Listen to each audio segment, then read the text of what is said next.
কবরের ভিতর আযাব যে আছে আল্লাহ মানুষে দেখায় না। যদি কবরের আযাব আল্লাহ মানুষকে দেখাইতো তাহলে মানুষজন কবরের পাশ দিয়া দিনের বেলাও যাতায়াত করত না। রাতে কবরের পাশ দিয়ে যাওয়া দূরের কথা, দিনের বেলাও কেউ যাইতো না।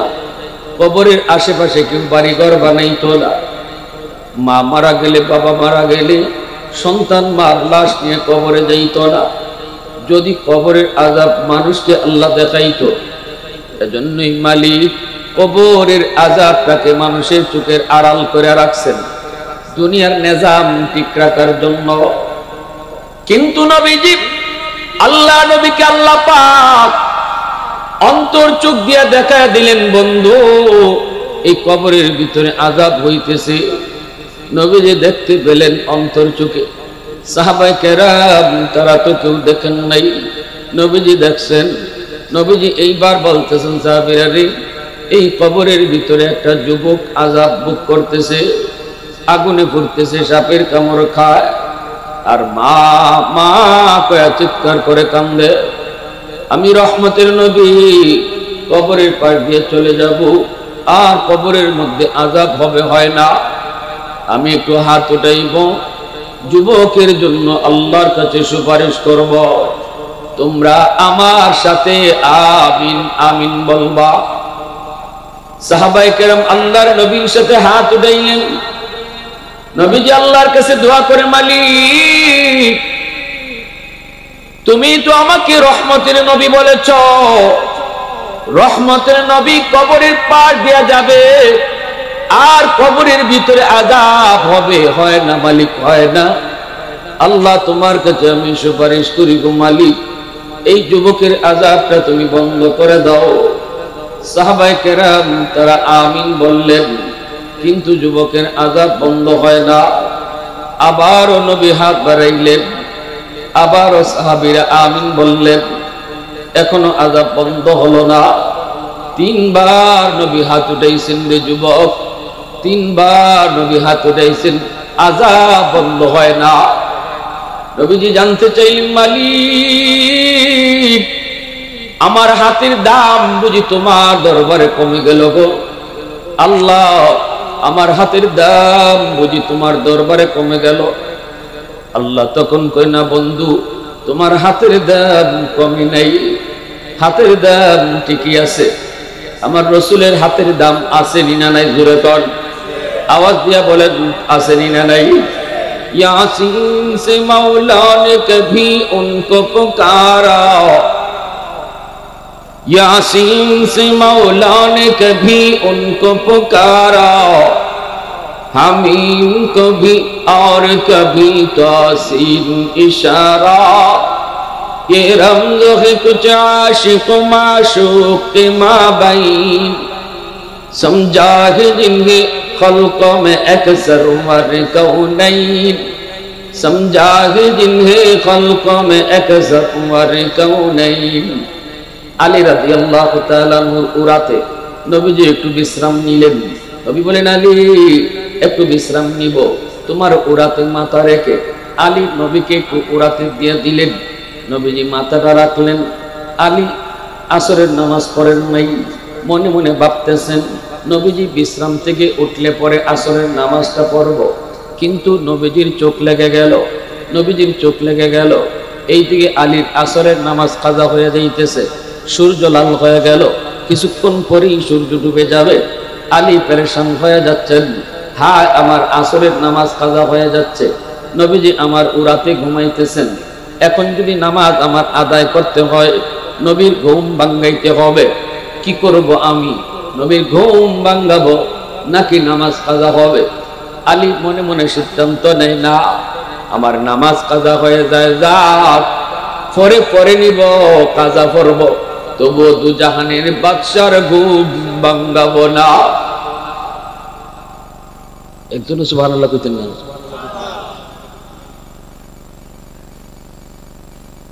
সূর্য ডুবে গেল, আসরের নামাজ কাজা। আলীর চেহারা বিবর্ণ। নবীজির ঘুম ভাঙলে পরে নবী তাকায় দেখেন আলীর চেহারা একদম ফ্যাকাশে হয়ে গেল, নবী বলতেছেন আলী সমস্যা কি একটু কও। আলী বলে নবী গো আমার আসরের নামাজ কাজা হয়ে গেছে গো নবী। আল্লাহর নবী তখন বলেন আলী রে কেন তুমি নামাজ কাজা করলে, আমাকে কেন তুমি ডাক দিলে না? আলী কই নবী গো আমার মন বলেছে নামাজ কাজা হয়ে যাক, তবু আপনার ঘুম ভাঙ্গাইতে আমি রাজি না।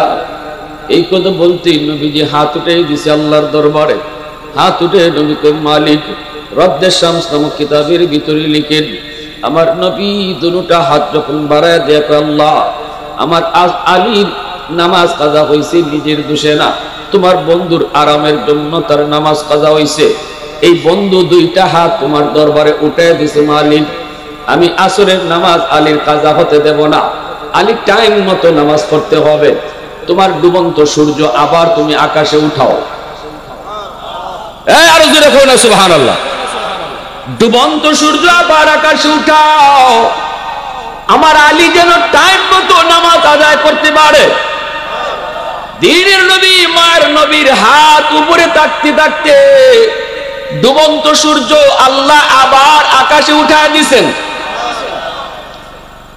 নবীজির হাতের কি পরিমাণ দাম, কেমন দামি হাত ছিল আমার আপনার নবীর হাতের যুবক।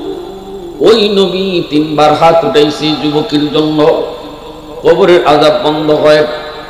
নবী জানতে চায় মালিক হাতের দাম কমে গেছে, গন্ডগোল আমি কোন জায়গায় করছি, আমি কি কোনো ভুল করেছি, তোমার কুদরতে কলিজায় কি ব্যথা দিছি? আল্লাহ কয় না বন্ধু না, গন্ডগোল তুমি লাগাও নাই, বেজাল লাগাইছে ওই যুবকে। এই যুবকের মা এখনো দুনিয়ায় জীবিত, এই মার কলিজায় বড় ব্যথা। মরণের সময়টাতেও মায়ের সন্তানকে মাপ দেয় নাই, মারে অনেক নির্যাতন করছে, মার গায়ে হাত পর্যন্ত উঠাইছে। মরণের সময়টাতেও মা সন্তানকে মাপ দেয় না।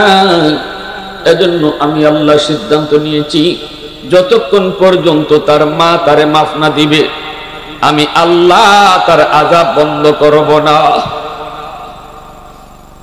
রহমতের নবী মায়ার নবী কয় সাহাবীরা যাও তাড়াতাড়ি করে তার মাকে সালাম জানাও। মহিলাকে সালাম জানানো মাত্রই নবীর দরবারে মহিলা চলে এসেছে। আল্লাহর নবী কয় মা গো এই কবরটা কার তুমি চিনোনি? মহিলা কয় নবী গো চিনি, আমার ছেলের কবর।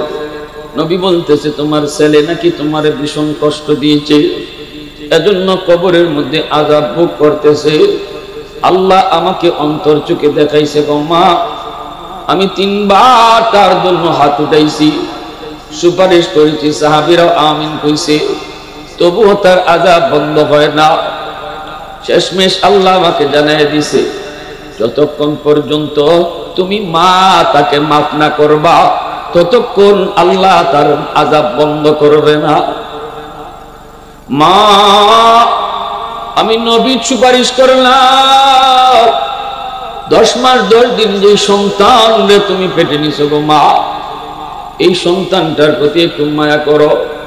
আমি দেখতেছি তার আযাব কি পরিমাণ, দেখতেছি কেমনি মা মা করে চিৎকার করে কান্দে, কেমনি মা মা করে চিৎকার করে কান্দে। মা গো তুমি তার মাফ করে দাও। আমি নবী সুপারিশ করি, কিন্তু বুড়া মা মাথার নিচের দিকে দিয়ে দিছে, নবীজির কথার কোনো জবাব দেয় না। নবীজি বারবার বলেন মা দয়া করে তুমি ছেলেকে মাফ করো, নইলে কিন্তু আযাব আল্লাহ বন্ধ করবে না। এক পর্যায়ে মহিলা চেহারা উপরে উঠে চোখের পানিটা মুছে আর কান্দে আর কই নবী গো আমি এরে মাফ করবো না গো, এখনো আমার পিঠে মাইরের দাগ আছে। নাউজুবিল্লাহ জোরে কর, আর একটু জোরে কর নাউজুবিল্লাহ। আল্লাহর নবী রহমতের নবী মায়ার নবী বুঝে গেছেন মার দিল শক্ত হয়ে গেছে, মা ছেলেকে মাফ দিবে না। এইবার নবীজি আল্লাহর কাছে আবদার করে মালিক বুঝেছি মার দিল শক্ত হয়ে গেছে, মায় মাফ করতেছে না, আল্লাহ মার দিলটা কেমনে নরম করব? দিলের উপরে তো আমার কোনো এখতিয়ার নাই, তবে আমি তোমার কাছে আবদার করি কবরের আযাবটা তুমি আমাকে যেইভাবে দেখায় দিছ এইভাবে তার মারেও তুমি দেখায় দাও। কারণ আমি নবীর মন বলে, মা যদি নিজের চোখে সন্তানের আযাব দেখে গো আল্লাহ, তাহলে মার দিল নরম হয়ে যাবে। সাথে সাথে আল্লাহ কয়, বন্ধু তোমার এই দরখাস্ত আমি কবুল করলাম। আওয়াজ দিয়া কন্যা সুবহানাল্লাহ। প্রশংসা করব কার? আওয়াজ দিয়া বলেন কার? ওয়াহদাত কি হিফাজত নেহি বেকুওয়াত বাজু, ওয়াহদাত কি হিফাজত নেহি বেকুওয়াত বাজু, आती नहीं कुछ कामी हाक़िल खुदा दाद, ऐ मर्द खुदा तुझको कुव्वत नहीं हासिल, जा बैठ किसी गार में अल्लाह का कर याद, ये सच है कि बातिल की तरफदार नहीं हम, गद्दार न समझो हम गद्दार नहीं हम, गद्दार न समझो हमें गद्दार नहीं हाँ। मुसलमाনের আওয়াজে বলেন আল্লাহু আকবার। সাথে সাথে আল্লাহ পাক কবরের আযাবের দৃশ্যটা নবীরে যেইভাবে দেখাইছেন, সাথে সাথে আল্লাহ মার চোখেও দেখাইয়া দিলেন। মা দেখতেছে সন্তানের আযাবের দৃশ্য, আগুনে পোড়ার দৃশ্য, সাপের কামড়ের দৃশ্য, আর চিৎকার করে মা মা করে চিৎকার করে কান্দে। এই আওয়াজটাও মায় শুনলো, আযাবটাও মায় দেখলো। সাথে সাথে মার দিল নরম হয়ে গেছে। পৃথিবীতে এমন কোন মা নাই, এমন কোন বাবা নাই। যুবক, বিদেশ বাড়িতে যদি সন্তান বিপদে পড়ে সবার আগে মায় টের পায়। আওয়াজ দিয়ে কও, আওয়াজ দিয়ে কও। রক্তের সম্পর্ক, এই রক্তের বন্ধন কেউ টের না পেলেও মা টের পায়, কেউ না বুঝলো মায় বুঝে। কলিজায় কামড় দে, কার কলিজায় তুমি ব্যথা দিতেছো যুবক? কারে তুমি কান্দাইতেছো? কারে না খাওয়া কষ্ট দিতেছো?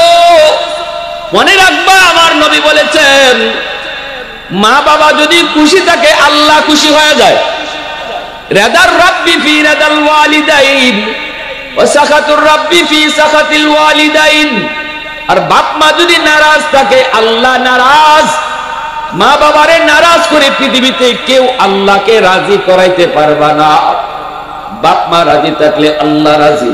আল্লাহু আকবার জোরে বলো, আরেকটু জোরে বলো আল্লাহু আকবার। এই মারে বাবারে চোখের পানি জড়ায়া, বাপ মার কলিজায় আঘাত দিয়া তুমি ব্যবসায় উন্নতি করতে চাও, অসম্ভব সেটা হবে না। হায়াতের ভিতরে বরকত পেতে চাও, অসম্ভব সেটা হবে না। দুনিয়ায় তুমি ইজ্জত সম্মান চাও, অসম্ভব সেটা হবে না।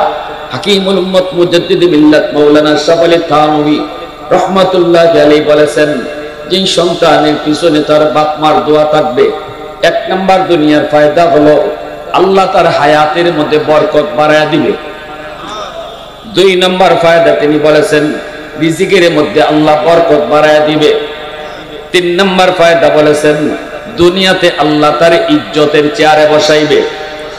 চার নম্বরে ফায়দা বলেছেন, দুনিয়াতে আল্লাহ পাক রব্বুল আলামিন এই দুনিয়ায় জীবিত অবস্থায় আল্লাহ তারে মক্কা মদিনা দেখাইবে। আওয়াজ দিয়া কও না সুবহানাল্লাহ, আর একটু জোরে কও না সুবহানাল্লাহ। পৃথিবীতে মায়ের মতো আপন কেউ হবে না, পৃথিবীতে মায়ের মতো আপন কেউ হবে না। তোমরা কোনদিনও মায়েরই মনেতে কষ্ট দিও না, তোমরা কোনদিনও মায়েরই মনেতে কষ্ট দিও না। ঈদের দিনে সবাই আনন্দ করে, কিন্তু যেই মার ছেলে বিদেশে আছে এই মা ঈদের দিনও আনন্দ করতে পারে না। মা সব সময় চিন্তা করে আজকে ঈদের দিন সবাই আনন্দ করে মিষ্টি খায় গো, কিন্তু বিদেশ বাড়িতে আমার কলিজার টুকরা সন্তান কেমনে জানি ঈদ পালন করে, কেমনে জানি সেমাই খায়, কে তারে রান্না দেয়, কে তারে মিষ্টি খাওয়ায়, এই চিন্তা করে দুঃখিনী মা ঈদের দিনও আনন্দ করতে পারে না। পৃথিবীতে মায়ের মতো আপন কেউ হবে না, পৃথিবীতে মায়ের মতো আপন কেউ হবে না। তোমরা কোনোদিনও মায়েরই মনেতে কষ্ট দিও না, তোমরা কোনোদিনও মায়েরই মনেতে কষ্ট দিও না।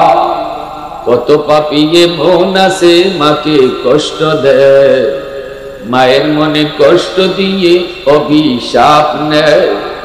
মায়ের মনে কষ্ট দিলে খোদা যে সহে না, মায়ের মনে কষ্ট দিলে খোদা যে সহে না। তোমরা কোনোদিনও মায়েরই মনেতে কষ্ট দিও না, তোমরা কোনোদিনও মায়েরই মনেতে কষ্ট দিও না। মুসলমানের আওয়াজে বলো আল্লাহু আকবার। আল্লাহর নবী রহমতের নবী যেই মাত্র আল্লাহর কাছে আবদার করলেন, সাথে সাথে আল্লাহ পাক আযাবের দৃশ্যটা মার চোখের সামনে আল্লাহ তুলে ধরলেন। এইবার আযাবটা নবীও দেখতেছে, মায়ও দেখতেছে, সাহাবায়ে কেরাম তারা কেউ দেখে না। আল্লাহ এই দুইজনের চোখের সামনে থেকে পর্দা সরাইয়া দিছে। মা দেখতেছে, নবী দেখতেছে, আর কেউ আযাব দেখে না। যেই মাত্র মা নিজের চোখে সন্তানের বিপদ দেখছে, কলিজায় কামড় দিয়ে উঠছে, চিৎকার দেয়া কয়, নবী গো, আমি আমার সন্তানকে মাফ করে দিছি, আমি আমার ছেলেরে মাফ করে দিছি। মায় মাফ করতে দেরি হয়েছে, আযাব বন্ধ হতে দেরি হয় না। এজন্য বলি যুবক, মার কলিজায় বাবার কলিজায় ব্যথা দিয়া সারা দুনিয়ার মানুষকে খুশি কইরা যদি দোয়া নেও, তবু আল্লাহ কবুল করবে না। আমার নবীর সুপারিশটা যেখানে আল্লাহ কবুল করলো না, সেখানে হাজারো আব্দুল কাদের জিলানী যদি গড়ে আইনা দাওয়াত খাওয়াও, আর পাশের রুমে তোমার মা কষ্ট করে, এই মারে খালি কমলা খাওয়াইছো না, অথচ আব্দুল কাদের জিলানীর আইনা গরু দুইরা খাওয়াইতেছ। আল্লাহ কয়, এই গরুর 5 পয়সারও দাম নাই আমি আল্লাহর কাছে। এজন্য বলি যুবক, ভালো করে শোনো, এই দুনিয়াতে বাপ মার দোয়া পায়া বহু মানুষ আল্লাহর ওলি হয়েছে, আবার এই দুনিয়াতে বাপ মার বদদোয়া পায়া বহু যুবক দুনিয়াতে নগদ শাস্তি পাইছে, ঠিক না? করাচির হযরত হাকিম আক্তার সাহ রাহিমাহুল্লাহ করাচির জামে মসজিদে নামাজ পড়েন। দেখতেছেন একটা যুবক বড় সুন্দর করে নামাজ পড়লো। নামাজটা দেখে ওনার বড় ভালো লাগলো। যুবকের যৌবনের ইবাদত তারে আল্লাহর ওলি বানায়। এই দুনিয়াতে যত ওলি হইছেন সবাই ওলি হইছেন যৌবন কালে। যৌবনের ইবাদত ওলি বানায় দেয়। আল্লাহু আকবার জোরে বলো। বয়স যত বাড়ে তত তার মর্যাদাও বাড়ে। যৌবনের ইবাদত ওলি বানায়। বয়স যত বাড়ে আল্লাহ তার সম্মান তত বাড়ায়, ঠিক না? হাজারো বৃদ্ধ মানুষের সেজদা যদি এক পাল্লায় রাখা হয়, আর একজন যুবকের যৌবনের সেজদা যদি এক পাল্লায় রাখা হয়, যুবকের সেজদার পাল্লা ভারী হয়ে যাবে। এজন্যই নবীজি বলেছেন, লা ওয়ার আকাল কাফি আও কামা ক্বালা নবী আলাইহিস সালাম, যে মানুষটা শক্তি আছে, সুযোগ আছে, সামর্থ্য আছে গুনাহ করার, এরপরও যে গুনাহ করে না, সেই তো তোমাদের মধ্যে আল্লাহর ওলি। যুবকের সুযোগ ছিল গুনাহ করার, যুবকের সুযোগ ছিল অন্যায় করার, যুবকের সুযোগ ছিল রাতের অন্ধকারে জিনা করার, এরপরও যে যুবক আল্লাহর ভয়ে গুনাহ করে না, এই কথাটা অন্তরের ভিতরে রাখে, কেউ না দেখলেও দেখেন কে? জোরে বলেন, দেখেন কে? ওই যুবক যৌবনে আল্লাহর ওলি হয়ে যায়। ইউসুফ নবীর জুলাইখা 7টা গেটের ভিতরে ঢুকাইছে। ইউসুফ নবী কইন, আমি অন্যায় করতে রাজি না, আমার আল্লাহ দেখতেছেন। জুলাইখা কয়, দাঁড়াও, আল্লাহর মুখ ঘুরে নাই। চোখের উপরে আছিল ছোট একটা মূর্তি, জুলাইখার খুদা, জুলাইখার ভগবান। এই মূর্তির মুখটা কাপড় দিয়ে ঢেকিলেছে। দেখে কয়, ইউসুফ দেখছনি, ভগবানের মুখ ঢেকিলেছে, ওহন দেখতা না। ইউসুফ নবী কইন, তোমার ভগবানের মুখ যখন যায়, কিন্তু আমি যারে আল্লাহ কই তার মুখ ডাকবার ক্ষমতা কারো নাই, ঠিক কিনা? হ্যাঁ, রাতের অন্ধকারে কেউ না দেখলেও দেখে কে? বাপ মা না দেখলেও দেখেন আমার আল্লাহ। দরজা বন্ধ করলেন, কেউ দেখলো না, দেখেন কে? এই ভয়টা অন্তরের ভিতরে নিয়ে যেই যুবক চলবে, যৌবনে তারে মসজিদে পাওয়া যাবে, যৌবনে তারে ওয়াজ মাহফিল করাইতে দেখা যাবে, যৌবনে তারে গান বাজনায় পাওয়া যায় না, যৌবনে বাপ মা সেবা করতে পাওয়া যায়, যৌবনে মুরব্বীদেরকে সম্মান করতে দেখা যায়, উলামায়ে কেরামকে তাজিম করতে পাওয়া যায়। ওই যুবক নবীজি বলেন যৌবনী আল্লাহর ওলি হয়ে যায়। করাচির হযরত হাকিম আক্তার সাহেব রাহিমাহুল্লাহ করাচির জামে মসজিদে নামাজ পড়েন। একজন যুবক বড় সুন্দর করে নামাজ আদায় করলো। এবার আল্লাহর ওলি নামাজ শেষ হলে করে যুবককে ডাক দিয়া বলতেছেন, যুবক তোমার নামাজটা বড় সুন্দর নামাজ আদায় করেছো, তোমার রুকুটা বড় সুন্দর, সেজদা বড় সুন্দর, কিয়ামটা বড় সুন্দর। যুবক বডিটাও তুমি নামাজে একদম নড়াচড়া করলে না, একাগ্রতার সাথে মনোযোগ নিয়ে তুমি নামাজ আদায় করেছো। তোমার নামাজটা আমি ফলো করেছি, আমার বড় ভালো লাগছে। কিন্তু ডান হাত কাপড় দিয়ে পেঁচায় রাখছো কেন? এই ডান হাতটা পেঁচানো কেন কাপড় দিয়া? যুবক তখন বলে, গল্লার বলি এই হাতের মধ্যে পচন শুরু হয়েছে, দুর্গন্ধ বের হয়, কাপড় দিয়ে যদি পেঁচায় না রাখি তাহলে কেউ মসজিদে টিকতে পারবে না, এজন্য কাপড় দিয়ে পেঁচায় রাখি। আল্লাহর ওলি কই, যুবক তুমি কি ডাক্তার দেখাও না? যুবক বলে, সব ডাক্তার দেখানো শেষ, কেউ রোগ ধরতে পারে না। আল্লাহর ওলি বলে, চলো অন্য কোন দেশের ডাক্তার দেখাই। এমনিতেই যুবক কান্না শুরু করে দিল। কান্দে আর কেউ, হুজুর আপনি আল্লাহর বহুত বড় বলি, কিন্তু আমি এই জমিনের সবচেয়ে বড় নাফরমান, আমার মতো নাফরমান আল্লাহর জমিনে কেউ নাই। হুজুর আমার রোগ ডাক্তার ধরতে পারে না গো, কিন্তু আমি আমার রোগ ধরে ফেলেছি, আমি আমার রোগ ধরে ফেলেছি। আল্লাহর ওলি কই, কি রোগ তোমার কও? আমার রোগ হলো আসমানে, চিকিৎসা চলছে জমিনে, কোনোদিন এই চিকিৎসায় রোগ ভালো হবে না। আমি আমার মার গর্ভে একমাত্র সন্তান, মা আমাকে কষ্ট করে করে লেখাপড়া করাইছে। জন্মের কিছুদিন পরে আব্বা মারা গেছেন। আমার মা আমাকে নিয়ে জীবন যৌবন কাটায় দিছে, আর কোথাও মা বিয়ে বয় নেই। আমি একটু বয়স হয়েছি, কলেজে গেছি, ভার্সিটিতে গেছি, এরপরে আমি সুন্দরী একটা মেয়ের সাথে আমার পরিচয় হয়েছে। এই মেয়ের সাথে আমার বিয়ে বন্ধনে আবদ্ধ হয়েছি। মেয়েটাকে বিয়ে বাড়ি বউ করে বাড়িতে উঠাইছি। আমার মা বলতেছে, মা রে বাজান রে, বউ আনছো অসুবিধা নেই, মারে একটু কইলায় না। এ বাজান, ধনীর ঘরের মেয়ে গরিবের মাকে মা কইব না, ধনীর মেয়ে গরিবের মারে মা কইতো না। ছেলে কই, না গো মা, আমি বুঝে আনছি, সব বুঝায় শুনে আনছি, মা তুমি টেনশন করো না, সব কিছু ঠিক আছে গো মা, তোমাকে আম্মা করে ডাকবো। এইভাবে দিন চলছে, কিছুদিন গেছে। এরপরে দেখা যায় আমার মাকে আমার বউয়ে আম্মা করে ডাকে না। অফিস থেকে আসলে করে আমার কাছে মার বিরুদ্ধে নালিশ দেই। একদিন, 2 দিন, 3 দিনের মাথায় আমি মার রুমে ঢুইকা মারে বকাবকি শুরু করে দিলাম। মারে বকাবকি শুরু করে দিলাম। মায় কই, বাজান বউয়ের কথায় মারে তুই বক, আমি তোর বউয়ের সাথে কোনো ঝগড়া করি নাই রে বাজান, তবুও তো আমি কিছু শুনি না, আমি বুঝি না, আমি মানি না।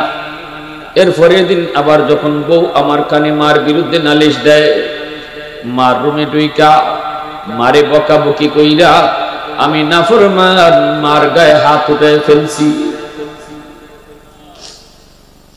যেই মাত্র হাত উঠাইছি এমনি মা চিৎকার দিয়া কয়, বাজান আজকে বউয়ের কথায় তুই মার গায়ে হাত উঠাই দিলি রে, অথচ এই হাতটা মা চুমায়া চুমায়া বড় করছি, তোর এই হাতের মধ্যে মার হাজারো চুমা লেগে আছে।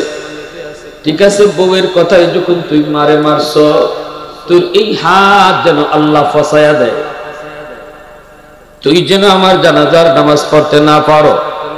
হুজুর মা এই দুইটা বদ্ধ দেওয়ার লগে লগে আমি টের পাইছি আমার পায়ের জমিন কাইপা উঠছি।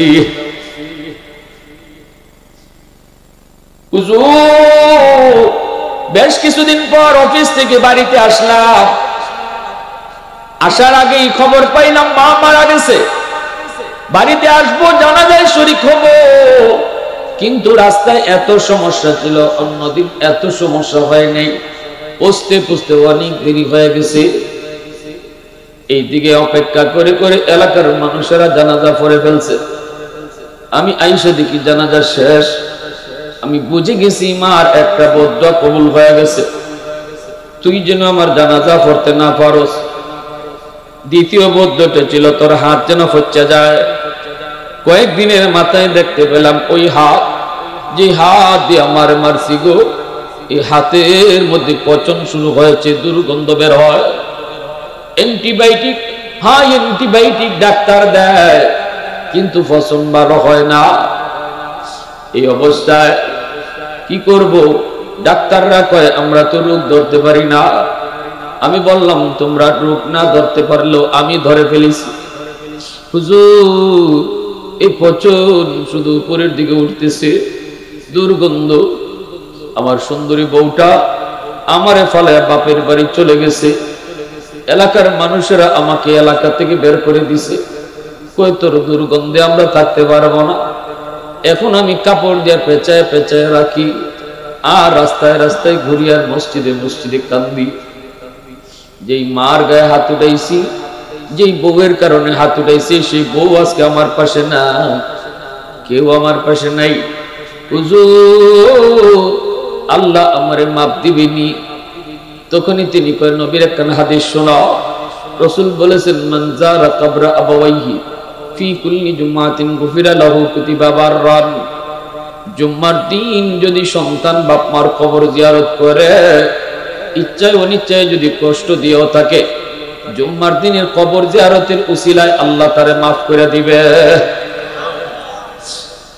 এ যুবক একটু নিজের বুঝাও, এই জমিনে বহু সন্তান নগদ শাস্তি পায়া গেছে, নগদ শাস্তি পায়া গেছে। এজন্যই আল্লাহ পাক রব্বুল আলামিন পবিত্র কোরআনুল কারীমের বিভিন্ন জায়গায় তিনি তার হকের পরপরই বাপ মার হকের কথা বলছেন। সূরাতুল লুকমান আল্লাহ বলেন আনিশকুরলি ওয়ালি ওয়ালিদাই। বনি ইসরাঈলে বলেন ওয়া কাযা রাব্বুকা আল্লা তা'বুদু ইল্লা ইয়্যা ওয়া বিল ওয়ালিদাইনি ইহসানা। তজ কিন্তু একরকম, প্রথমে আল্লাহর হক, এরপরে আল্লাহ বাপ মার হকের কথা বলছেন। সূরা বাকারার মধ্যে আল্লাহ বলে ওয়াসআলুনাকা মাযা ইউনফিকুন কুল মা আনফাকতুম মিন খায়র ফালিল ওয়ালিদাইনি ওয়াল আকরাবিন।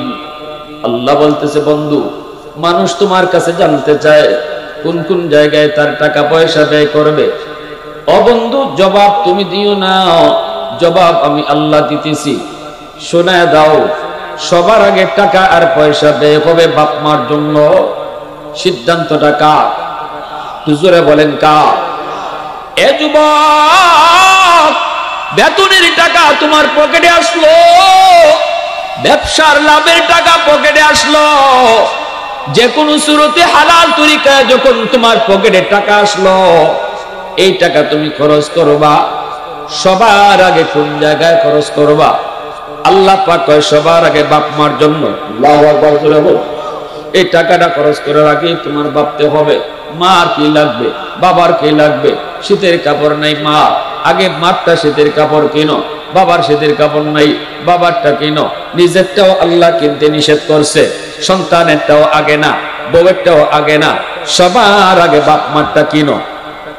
সিদ্ধান্ত কার? জোরে বলেন। আমি মৌলবীর সিদ্ধান্ত না, সূরা বাকারাতে আল্লাহ সিদ্ধান্ত শুনাই দিছে। তাও আল্লাহ কয় দোস্ত, মানুষ জানতে চাইছে তোমার কাছে কোন কোন জায়গায় ব্যয় করতো, আমি আল্লাহ জানাই দিতেছি। কও সবার আগে মা আর বাবার জন্য টাকা খরচ করতে হবে। বাজার থেকে খালি কমলা নিয়ে আইসু, এই কমলাটা সন্তানের হাতে আগে দিও না, মার হাতে তুমি আগে দাও। মা কিন্তু কমলাটা আগে খাবে না, এই কমলাটা চলে তোমার সন্তানকে মায় আগে খাওয়াবে, বাবায় আগে খাওয়াবে। নাতি থুইয়া কখনো দাদি আগে খায় না, ঠিক কিনা জোরে বলে। কিন্তু মার হাতের কমলা দেওয়ার কারণে মার দিল খুশি হয়ে গেছে।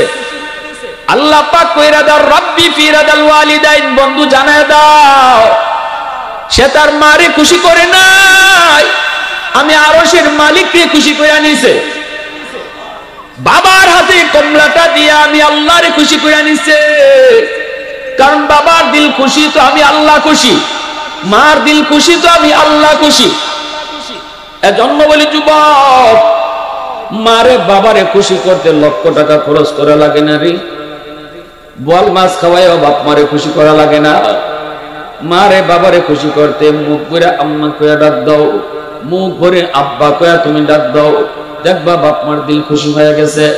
ওয়া ইন যালামা, সাহাবীরা জিজ্ঞেস করে নবী গো, বাপ মায়ে যদি জুলুম করে, এক ছেলেরে আদর বেশি করে আরেক ছেলেরে কম আদর করে, এক ছেলের বাচ্চা কাচ্চারে খুব মায়া করে আরেকটারে কম মায়া করে, একজনে বেশি সম্পদ দিছে আরেকজনে কম দিছে, একজনে বাপ মায় লেখকে দেয়া গেছে আরেকজনে ঠকাইছে, আছে আছে আছে, নাই যে না আছে। এই প্রশ্নটাই আল্লাহ নবীকে সাহাবীরা করেছেন। নবীজি প্রশ্নের জবাবে বলতেছেন ওয়া ইন যালামা ওয়া ইন যালামা ওয়া ইন যালামা, রাসূল বলেন যদি মা বাবা জুলুম করে জুলুম করে জুলুম করে, তিনবার কইছেন, তবুও সন্তান মার সাথে বাবার সাথে জুলুম করতে পারবে না, ভালো আচরণ করতে হবে। কারণ হলো মা তোমার কাছ থেকে ভালো আচরণ পাও না, সম্পদ না দিলেও পাও না। বাবা তোমার সম্পদ না দিলেও ভালো আচরণ পাও না, শুধুমাত্র বাবা হওয়ার কারণে, মা হওয়ার কারণে তোমার জন্ম দিছে, শুধু এই পাওনা হিসাবে বাপ মা তোমার কাছে ভালো আচরণ আশা করে, কিনা জোরে কর। কিন্তু যে জুলুম করলো, এই জুলুমের বিচার আল্লাহর আদালতে হবে। দুনিয়ার নিজামের ক্ষেত্রে নবী বলেছেন না না না, মার সাথে বাবার সাথে খারাপ আচরণ করা যাবে না। এমনকি বাপ মা যদি অমুসলিম হয় তবুও বাপ মার সাথে খারাপ আচরণ করা যায়।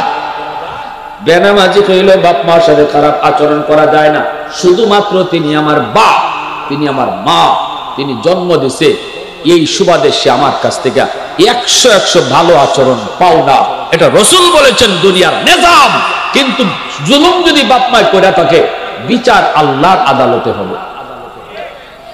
বাপ মা জুলুম করছে, হবে বিচার আল্লাহর আদালতে। আল্লাহ জিগাইব কেন দুই সন্তানরে একজনে কম দিছো আরেকজনে বেশি দিছো, আমি আল্লাহ তো সম্পদ বন্টন করে দিয়ে দিছি, এই মোতাবিক সম্পদ দিলা না কেন? প্রতিটা বাপ মার জবাব আল্লাহর কাছে দিতে হবে। কিন্তু দুনিয়ার নিজাম আল্লাহ রাসূল বলে দিয়েছেন সন্তান কোনোদিন খারাপ আচরণ করতে পারবে। কথা ক্লিয়ার? বুঝে আসছে? এই কথাটাই আল্লাহর নবী আল্লাহ পাক ওয়াবিল ওয়ালিদাইনি ইহসানা, ইহসান শব্দ আইনা আল্লাহ এই প্রশ্নের জবাব দিয়েছেন। ইহসান বলাই হয় আমাকে বাপ মা কি দিল না দিল এটা বিষয় না। আল্লাহ বলতেছেন তুমি যখন বাপ মারে দিবা তখন 100 ভালোটা দাও। আল্লাহ বলতেছেন এর নাম হলো ইহসান। এর নাম কি? ইহসান। জবাব দিয়ে দিবেন ইহসান কই আল্লাহ, ওই প্রশ্নের জবাব দিবেন। আর রাসূল তার হাদিসে ইহসানের ব্যাখ্যা করছেন ইম্মা ইয়াবলুগান্না ইনদাকাল কিবারা কইয়া ইহসানের পুরো ব্যাখ্যা আল্লাহ শুরু করছেন। আকিমুস সালাহ, নামাজ পড়ো, ব্যাখ্যা আল্লাহ করেন নাই, বলছেন কিভাবে রুকু করবা সেজদা করবা আমার নবীর কাছ থেকে শিখো, কিন্তু বাপ মার সাথে ভালো আচরণ করো। এই কথা কইয়া আল্লাহ পাক শেষ দেন নাই, কথা বলেন নাই যে বাকিটা আমার রাসূলের কাছ থেকে দেখে শিখো। বলেন ইম্মা কইয়া আল্লাহ বলেন কেমনে ভালো আচরণ করবা শুনো, আমি আল্লাহ তাফসীর করে শুনাইতেছি। সুবহানাল্লাহ জোরে কইবেন না? আরো জোরে কোন সুবহানাল্লাহ। এজন্য আমার ভাইরা বন্ধুরা শুনেন, এই জমিনে আল্লাহর বহু বান্দা ওলি হইছেন, ওলি আল্লাহর বহু বড় ওলি হইছেন বাপ মার দোয়া পায়া। বাইজিদ বুস্তামি আমরা তো সবাই জানি, ওয়াসকরের নাম আমরা সবাই জানি, মার দোয়া, বাবার দোয়া, বাইজিদ মার দোয়া, ওয়াসকরুনি মার দোয়া। ওয়াসকরুনি কয় আল্লাহ ও মালিক তোমার নবী মদিনায় দেখতে তো মন চায়, কিন্তু মার খেদমত করবো কেডা, যাইতে পারি না। মার কষ্ট হবে, আমার মা তো অন্ধ, কেউ নাই কেউ নেই। এজন্য তিনি নবীরে দেখতে যাইতে পারেন না। অথচ নবীর জমানায় এসেছেন, ইয়ামেন থেকে তিনি মদিনায় যেতে পারেন না। মার কষ্ট হবে, মার খেদমত কে করবে? এইদিকে অন্ধ মা হাত উঠে দোয়া করে দিছে, আল্লাহ আমার সন্তান ওয়াইজ মদিনায় তোমার নবীরে দেখতে যেতে চায়, কিন্তু আমি মার কারণে পারে না। আল্লাহ আমি মা তোমার দরবারে হাত উঠাইছি গো, আমার সন্তানের খবর তোমার বন্ধুরে তুমি পৌঁছায়ো। আরে একটু আস্তে কোন সুবহানাল্লাহ, নাস্তা কইরা সকালে নাস্তা উস্তা কইরা কইলো, আরো যেরকম সুবহানাল্লাহ। আল্লাহ তার বন্ধুরে জানাই দিছে, বন্ধু ইয়ামেনে করন এলাকায় তোমার এক পাগল থাকে, নাম হলো ওয়াইজ। মায় দোয়া করছে, আমি তারে জগতের ওলিদের সর্দার বানাই দিছি। খালি ওলি না, ওলিদের সর্দার বানাই দিছি। মায়ার নবী ইন্তেকালের আগে পরনের জুব্বা হাতে নিয়ে রসুল কই, উমর আমার জুব্বাটা একজনকে হাদিয়া দিবা। আমি জুব্বাটা হাদিয়া দিব। আবু বকর সিদ্দিক আশা লইয়া বই দিছেন, রসুল কইবেন আমার আবু বকর রে দিলাম, উমর রে দিলাম, উসমান রে দিলাম, আলী রে দিলাম। সবাই মনে মনে আশা। এই অবস্থায় রসুল কয়, না, আমি জুব্বাটা আমার এক আশিকরে দিতেছি, যে আমারে দেখে নাই আমিও তারে দেখি নাই, তবে স্বপ্নে আল্লাহ আমারে বহুবার দেখাই দিছে। তার চেহারা হবে এমন, তার বডিটা হবে এমন, তার চুলগুলি হবে এমন। ও উমর, তার নাম হবে ওয়াইজ, বাড়ি হলো ইয়ামেনের করন এলাকায়। যদি কখনো তার সাক্ষাৎ পাও, আমি নবীর পক্ষ থেকে এই জুব্বাটা হাদিয়া দিবা। আর আল্লাহ আমাকে জানাইছিল, উমর সে নাকি মুস্তাজাবুদ দাওয়া, মার দোয়ার কারণে আল্লাহ তারে এত বড় ওলি বানাইছে, হাত উঠায়া যা চায় আল্লাহ তাই দে। যদি কখনো পাও, তার কাছ থেকে আমার উম্মতের গুনাহগার উম্মতের জন্য দোয়া নিও। সুবহানাল্লাহ। আরাফার ময়দানে হযরত ওমর পাইছেন, দেখে চিনে ফেলছেন। ওয়াজ করে নিজের পরিচয় দিতে চায় না, কয় না আমি সেই ওয়াইজ না। ওমর বলেন, আল্লাহর রাসূল ওয়াইজের পরিচয় জানাইছেন, চেহারা কেমন কইছেন, আপনি সেই ওয়াইজ। এই কথাটা বলা মাত্রই বলে, নেন এই নেন নবীর জুব্বা, আর নবীর উম্মতের জন্য দোয়া করতে কইছে। জোরে কন্না সুবহানাল্লাহ। সাইয়্যিদুত তাবিন হয়েছেন।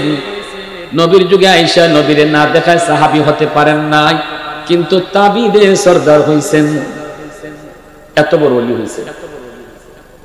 প্যারে হাজিরিন, আমি আর লম্বা করতে পারলাম না।